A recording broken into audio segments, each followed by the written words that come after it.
Olá a todos, como vocês estão?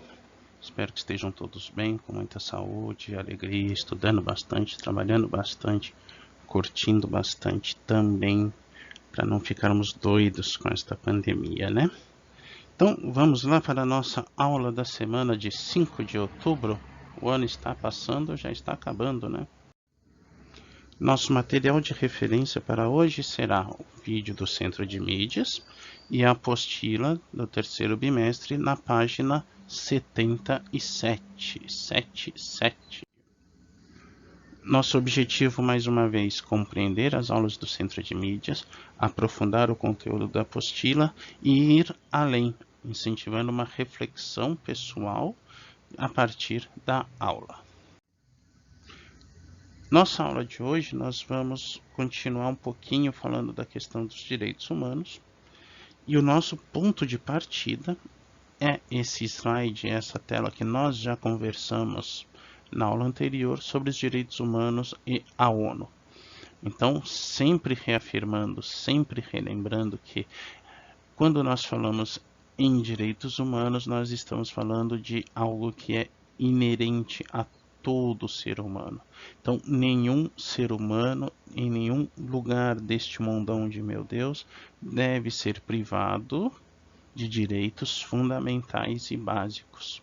Então, o direito à vida, à liberdade, à opinião, à expressão, ao trabalho, à educação e tantos outros.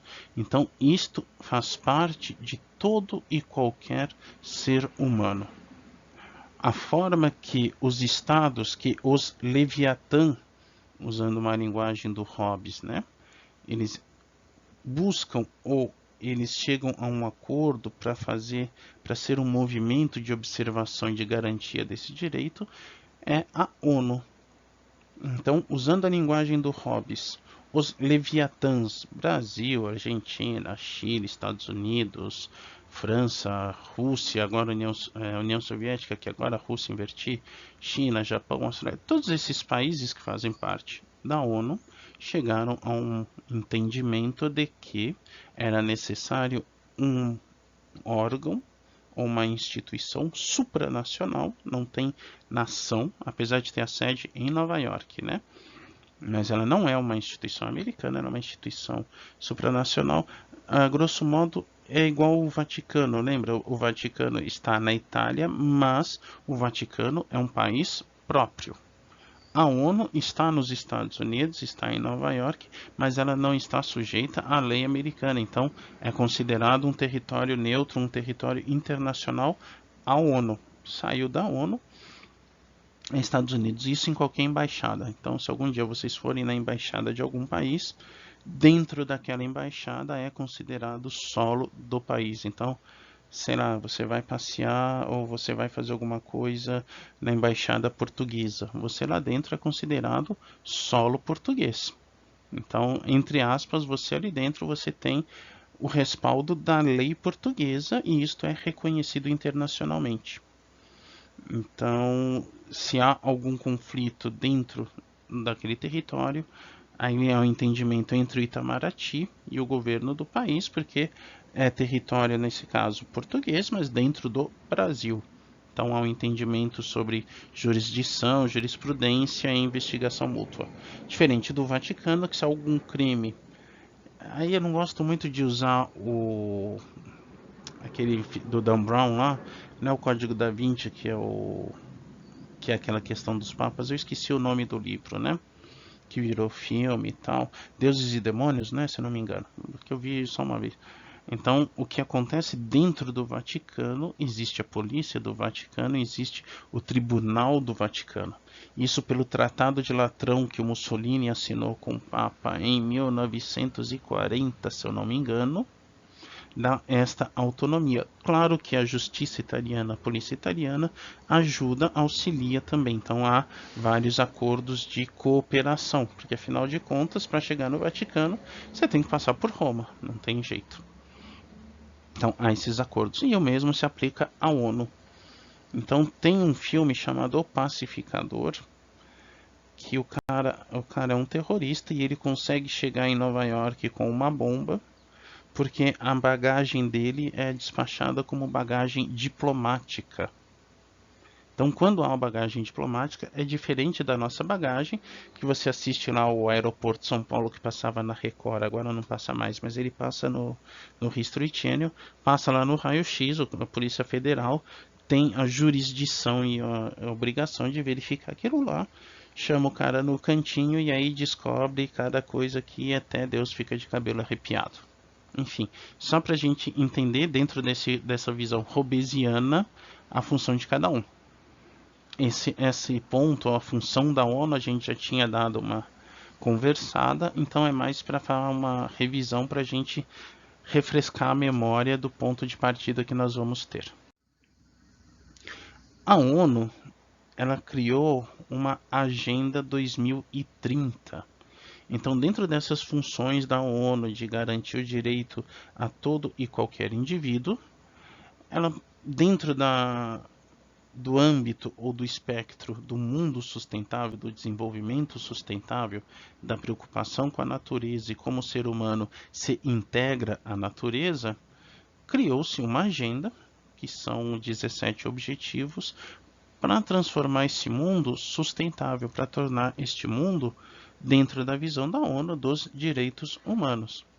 Então, dentro desses pontos, nós temos erradicar a pobreza, acabar com a fome, saúde, educação, igualdade de gênero, água potável, energia acessível a todos. Então nós estamos em São Paulo, a gente não tem esse problema, mas no próprio interiorzão do Brasil mesmo, há muita gente que não tem energia elétrica.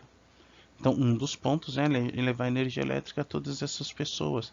Trabalho decente, então que ninguém seja forçado a trabalho escravo, a trabalho insalubre, a trabalho perigoso, com risco de vida, inovação industrial, reduzir as desigualdades todas, uma cidade sustentável, um consumo responsável, olhar a mudança global, né, as mudanças globais, a água, a preservação da água e a vida na água, então a importância da água para a nossa sobrevivência, a importância da vida terrestre também para a nossa sobrevivência, a paz e a justiça entre os estados, então a questão da guerra, e as parcerias para implementar isso tudo.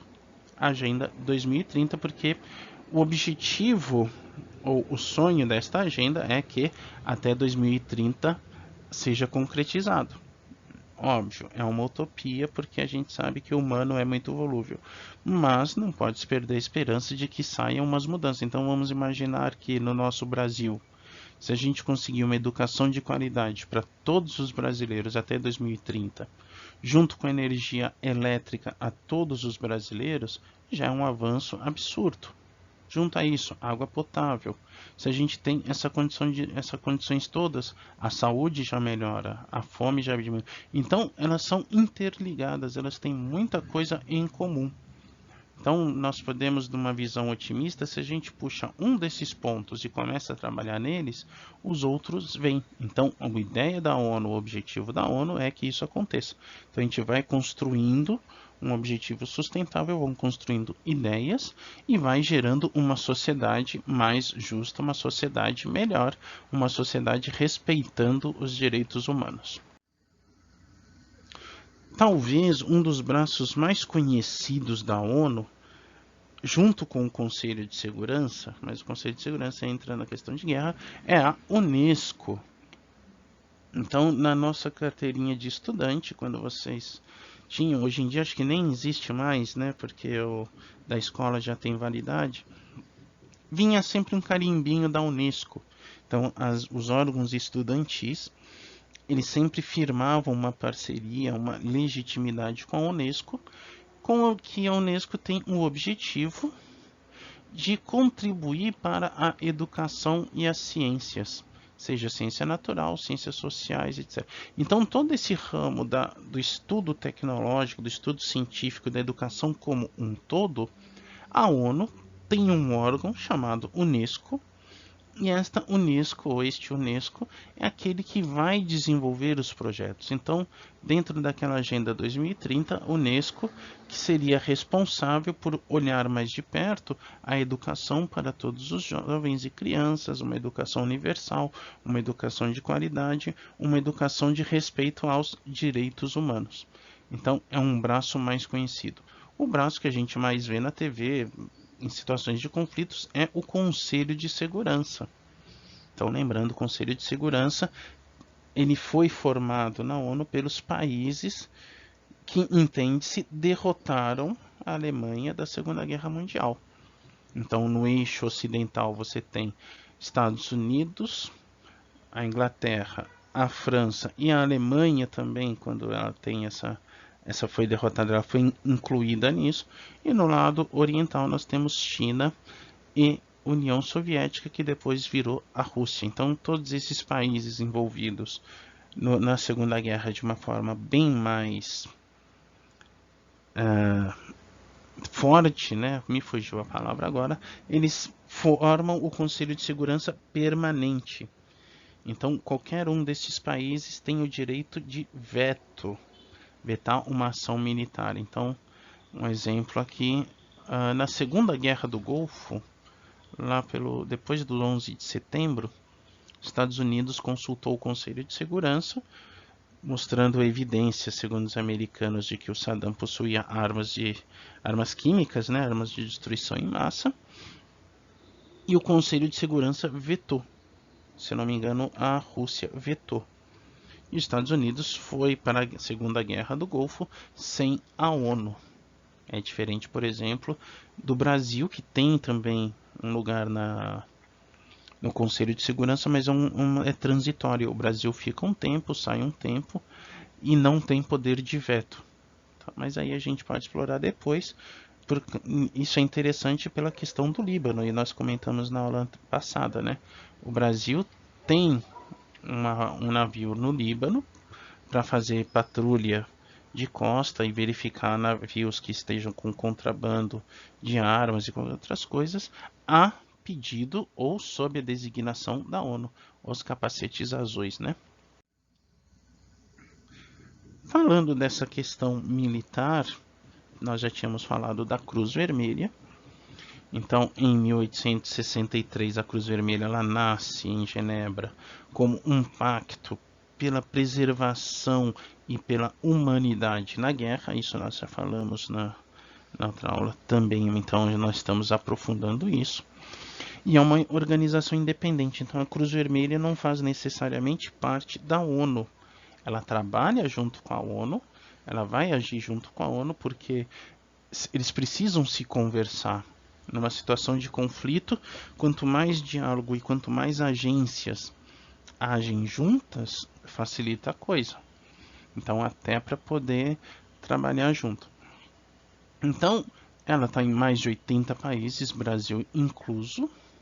E como nós falamos, se não me engano, na aula passada, por problemas religiosos de não aceitação da cruz, então o islâmico não aceitava a ajuda da Cruz Vermelha por ter uma cruz, então não entendia que aquela cruz significava ajuda, mas entendia que aquilo era uma forma de ideologia, uma forma de manipulação, uma forma de impor uma fé.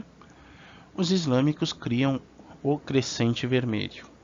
E salvo engano, o Irã tem também uma forma de cruz vermelha com o nome próprio, se eu não me lembro, Pedra Azul, alguma coisa assim. Eu vi, mas já esqueci. Então, hoje, não é mais só Cruz Vermelha, é Comitê Internacional da Cruz Vermelha. Esse comitê vai abranger a Cruz Vermelha, as sociedades nacionais. Então, no Brasil, nós temos a Cruz Vermelha perto ali do aeroporto de Congonhas. E em países islâmicos, o Crescente Vermelho. Trabalham todos juntos, trabalham todos em prol não só do soldado, mas das situações de guerra. Isso a gente vai dar uma olhadinha já já. Esse já já é agora, né? Porque esse vídeo aqui é um vídeo da própria Cruz Vermelha, demonstrando um pouquinho do trabalho deles.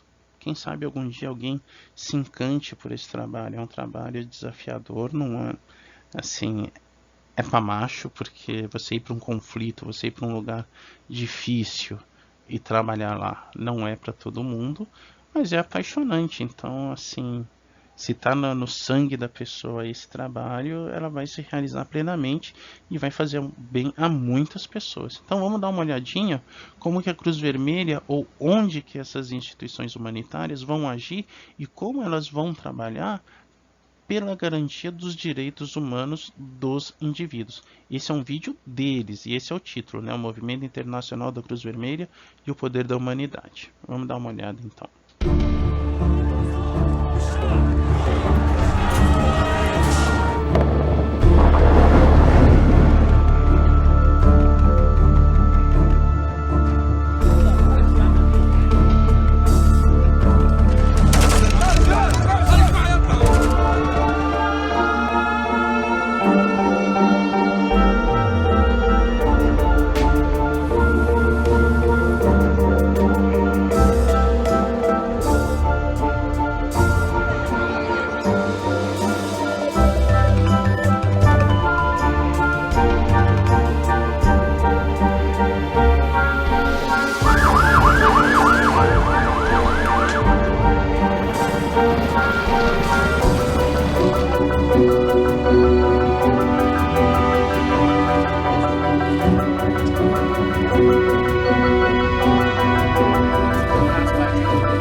Então perceberam como que a luta da Cruz Vermelha hoje já não é mais uma luta dos soldados feridos, mas é uma luta de levar a humanidade, levar a garantia de todos aqueles artigos dos direitos humanos a todos os indivíduos. Então, algo que para nós é ultrapassado, entre aspas, então ter um Nokia tijolinho para mandar uma mensagem de texto para nós hoje não é nada, mas para muitas pessoas por aí é algo tão novo, é algo surpreendente, é algo que inclui, é algo que dá humanidade. Então o trabalho, a moradia, a saúde, então a fazer uma prótese, a educação, todos aqueles aspectos que nós vemos no artigo, na carta, na declaração da ONU, a Cruz Vermelha, do jeito dela, vai tentando ajudar a minimizar a diferença no mundo, junto com a Agenda 2030 da ONU em outro caminho. Então percebam que são dois caminhos diferentes que têm um objetivo comum, uma finalidade comum. E eles vão se conversando, e eles vão se ajudando junto com o crescente vermelho, né? Nossas sugestões para hoje, então, para entender essa questão do trabalho, dos direitos humanos, de como é os direitos humanos, pensar nesse esperança, esse S de esperança. Não vou falar, não vou sugerir Homem de Aço, já foi. Mas, salvo engano, no Netflix tem dois filmes. Sérgio, que é a vida do diplomata Sérgio, acho que era Sérgio de Mello, um brasileiro que trabalhava pela ONU Ele morreu, se eu não me engano, numa explosão da embaixada da ONU em Bagdá. Então ele prestava serviço à ONU e conta um pouquinho da luta dele, da trajetória dele dentro da ONU e o trabalho da ONU na garantia dos direitos humanos. Outro também na Netflix, Cerco de Jadoville. Então é uma tropa, se eu não me engano, irlandesa, que foi para a África a pedido da ONU, sob designação da ONU, e tem um conflito lá. Então até o secretário-geral das Nações Unidas vai para lá e sofre um problema. Então é uma história real também. Então, como que a ação das Nações Unidas muitas vezes não é uma ação tranquila, não é uma ação pacífica. Outro, Cidade do Sol, que é um documentário feito da ação dos soldados brasileiros no Haiti. Então, o Brasil tem uma missão no Haiti, uma missão humanitária sob a tutela da ONU. Então, não é o Brasil quem está lá, é a ONU que está lá com soldados brasileiros. Então, os boinas azuis, eles estão sempre a serviço da ONU. Então, é o Brasil que faz parte da ONU. Então, a ONU não tem exército, né? O que ela faz? Recruta exército dos países membros. Então, dentro desse rodízio, ou dentro de afinidades, ou dentro de situações ímpares, dentro da ONU seleciona-se um país e esse país tem uma missão, tudo bem. Então, na tragédia do Líbano, o ex-presidente Temer foi para lá e o Brasil prestou ajuda porque o Brasil tem muito libanês. Então, o ex-presidente Temer é filho de libaneses, acho que ele mesmo nasceu lá, não lembro, né? Mas assim, a colônia libanesa no Brasil, a colônia árabe no Brasil é muito grande. Nós temos uma grande ligação. Perguntar para o pai de vocês, para a mãe de vocês, principalmente na novela, tinha lá o cara, né? Nós não turco, nós libaneses, eu não lembro que eu sou péssimo de novela, mas a ligação Brasil e Líbano é muito forte e não é de hoje. Então, aquela coisa da irmandade, da solidariedade. O Brasil tem problemas? Tem, mas lá tinha um problema maior, então é igual vizinho. Eu tô na roça, mas isso não quer dizer que eu não vou tentar ajudar de alguma maneira. Nem que seja dizer estou aqui. Então, há isso tudo. Cidade do Sol, ação brasileira no Haiti. E também existe um documentário, Bombagai, que são 13 anos do Brasil no Haiti. Esse é o título. E está no YouTube, no canal do Ministério da Defesa brasileiro. Então, esse você pode ver de graça, fácil e tal. Cidade do Sol eu achei, mas no YouTube, mas eu não sei se está completo. Dei uma olhadinha lá, aparece. Os outros tem na Netflix. Então, para entender como que é uma ação humanitária e como que essa ação humanitária, por muitas vezes, não é bem vista, porque também há aqueles que lucram com a miséria. E aí lembrei agora, se alguém lembrar, já assistiu aquele filme do Nicolas Cage, Senhor das Armas. Como que tem gente que lucra também com a guerra, com a miséria, com a desgraça dos outros. Então, nossas sugestões para esta semana. Então, mais uma vez, não se esqueçam de fazer a atividade. Nós já estamos em outubro. Papai Noel já está trazendo o panetone aí. Apesar que agora já tem um ano inteiro também no mercado. Mas enfim, nosso ano está acabando, então não vamos bobear. Está quase lá, coragem, a gente consegue. Caso de dúvidas, angústias, perturbações na força ou no cosmo, nosso plantão de dúvidas permanece nas quintas das 10h30 às 11h45, exceto em dias que nós temos eletivas. Mas também nós temos a nossa turma no Classroom, vocês podem mandar mensagem por lá, que vem o e-mail que tem uma mensagem e eu vou responder o mais rápido possível. E temos o nosso e-mail institucional.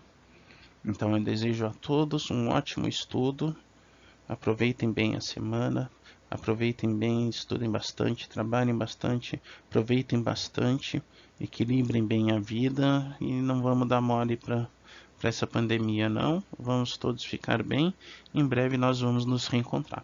Então desejo tudo de bom a todos e até breve.